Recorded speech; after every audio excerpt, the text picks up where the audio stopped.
Imagine this.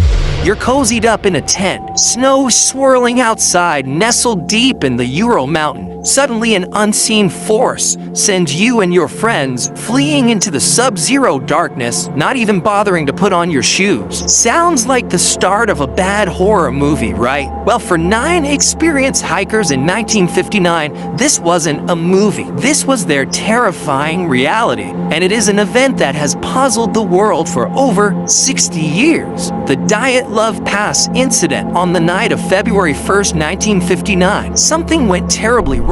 The group LED, by the experienced Igor Dyatlov, had pitched their tent on the slopes of a mountain, ominously named Dead Mountain by the local Mansi people. When they failed to check in, a search party was sent out. What they found was a scene straight out of a nightmare. The tent was sliced open from the inside, footprints LED away from the camp, but they were from people who were barefoot or wearing only socks in minus 30 degrees Celsius weather. As rescuers followed the trail, the discoveries grew more and more bizarre. The first 2 bodies were found near the remnants of a small fire, dressed only in their underwear. 3 more, including Dyatlov himself, were found between the fire and the tent, seemingly frozen while trying to crawl back to shelter. It was a tragic scene, but it didn't fully explain the panic. The real mystery, however, wouldn't be uncovered for another 2 months. In May, once the snow began to melt, the remaining 4 hikers were found in a ravine, buried under 4 meters of snow, and this is where the story takes a truly dark turn. These weren't just victims of hypothermia. One woman was missing her tongue, eyes, and part of her lips. Another had massive crushing chest fractures, the kind you'd see in a high-speed car crash. A third had a severe skull fracture, yet strangely there were no external signs of a struggle. It was as if they had been crushed by an immense invisible force. Adding to the strangeness, some of their clothing was found to be radioactive. Not a lot, but enough to be weak. Another hiking group about 50 kilometers south reported seeing strange orange spheres floating in the sky on the same night. So what on earth happened up there on Dead Mountain? The official Soviet investigation was famously anticlimactic. The final report concluded that the hikers died from a compelling natural force. That's it, a compelling natural force. That is like a doctor telling you the cause of death was the patient stopped being alive. It's so vague, it's practically useless, and it only fueled a firestorm of speculation that has burned for decades. This lack of a clear answer led many to believe the government was hiding something. Was this a massive Soviet cover-up? Let's dive into the rabbit hole of theories, shall we? First up, the popular ones. Some people pointed to the local Mansi people, suggesting they attacked the hikers for trespassing on sacred land. But the investigators quickly ruled this out. The nature of the injuries didn't match a human attack, and there were no signs of other people at the scene, besides the hikers themselves. Then you have the more creative explanations. Aliens, anyone. The orange spheres in the sky certainly give that theory some legs. Maybe the hikers stumbled upon a UFO crash site or an extraterrestrial encounter that went horribly wrong. It would explain the radiation and the bizarre injuries. Or how about a Russian Yeti? Yes, the abominable snowman of the Urals. It's a fun idea, but there's zero evidence to support it. Let's get back to Earth for a moment. What about military involvement? The Soviet Union was deep in the Cold War, and secret weapons testing was happening all the time. The theory goes that the hikers accidentally wandered into a testing zone. A parachute mine or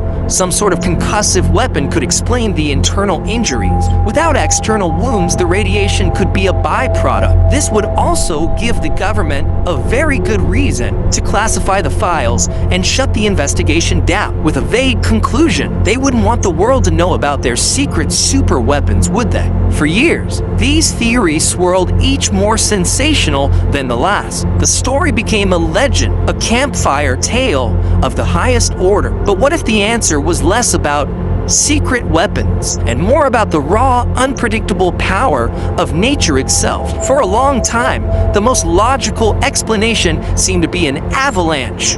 It made sense on the surface. An avalanche hits the tent, forces them out, they get lost and freeze. But the experts always shot this down. The slope where they camped wasn't steep enough for a typical avalanche, only about 15 degrees. There were no obvious signs of a major snowslide, and why would they run downhill towards the path of a potential avalanche instead of to the side? It just didn't add up. The avalanche theory was dismissed as too simple for such a complex case. And so, the mystery deepened. It seemed destined to remain one of history's great unsolved cases. But then, in just the last few years, science decided to take another crack at it with the help of modern technology, computer modeling, and even a little inspiration from the Disney movie Frozen. Researchers revisited the avalanche theory. Yes, you heard that right. The snow simulation technology from Frozen helped shed light on a 60-year-old Russian mystery. Life is weird. Here's what the new science suggests. The hikers had cut into the snowpack to shelter their tent from the wind. This created an instability in the snow layer above them. Now enter the villain of our story, katabatic winds. These are super strong, heavy gusts of cold air that can roll down a mountainside at incredible speeds. The theory is that these powerful winds piled up snow on the slab above the 10 hours later. After the hikers were asleep, the weakened snowpack finally gave way. But this wasn't a massive movie-style avalanche. It was likely a small, delayed slab avalanche. Imagine a solid block of snow, maybe the size of a car, sliding down and slamming into the tent. This would be terrifying.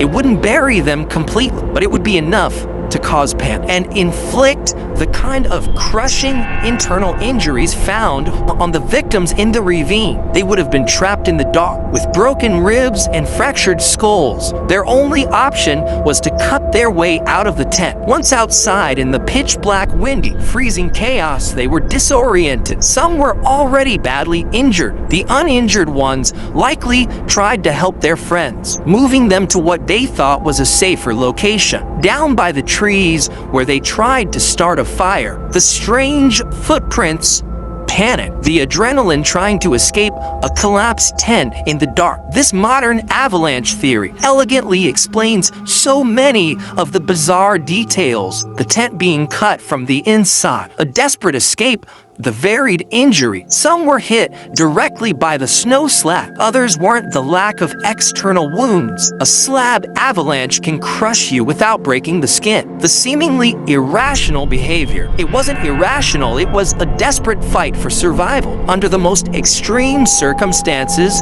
imaginable. Even the radioactivity could be explained by thorium from camping lanterns they used, which was common at the time. While it might not be as exciting as aliens or a secret military plot, the scientific evidence for a slab avalanche is now stronger than ever. It paints a picture that is in its own way even more terrifying. It wasn't a monster or a government conspiracy. It was the mountain itself, a compelling natural force, just as the original report stated, though perhaps they didn't have the science to fully understand it at the time. The Dyatlov Pass incident is a chilling reminder of how quickly a thrilling adventure can turn into a struggle for life against the awesome and indifferent power of nature. It's a story that has captivated us for generations, not just because of its mystery, but because it puts us in their frozen boots. It forces us to ask, what would I have done? The mystery may now be closer to being solved than ever before, but the legend will surely live on. It's a testament to the 9 souls who were lost on that mountain, whose final terrifying moments have become an eternal haunting puzzle.